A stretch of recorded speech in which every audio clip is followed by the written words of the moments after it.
Sir, লুকটা ঠিকমতো হয়নি, তুমি স্পিনে পড়ে গেছো। Sir, sir, control control. 21শে জুলাই দুপুর 1:06 কর্মীটলা বিমান ঘাঁটি থেকে উড্ডয়ন করা হয় একটি F-7 বিজিআই ফাইটার ট্রেইনার বিমান। 1:28 রাজধানীর মাইলস্টোন স্কুলের ভবনে বিধ্বস্ত হয়। স্লো ফ্লাইট ট্রেনিং এর সময় এই দুর্ঘটনা ঘটে, যা একজন পাইলটের সর্বশেষ ও অন্যতম গুরুত্বপূর্ণ প্রশিক্ষণ ধাপ। এই ধাপে পাইলটকে একা ফ্লাইট অপারেট করতে হয়, যা তার দক্ষতার চূড়ান্ত পরীক্ষার অংশ।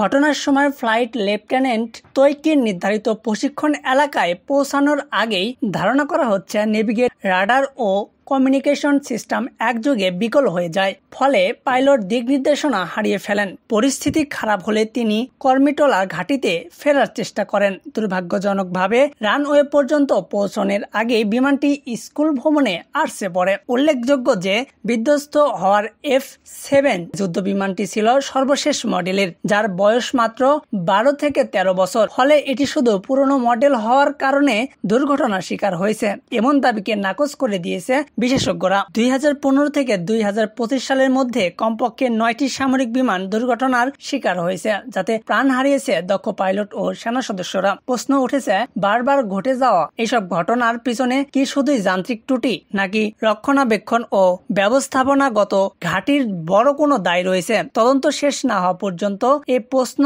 থেকে যাচ্ছে। তবে সামরিক নিরাপত্তা ও জননিরাপত্তার স্বার্থে বিষয়টি গভীরভাবে পর্যবেক্ষণ করা প্রয়োজন।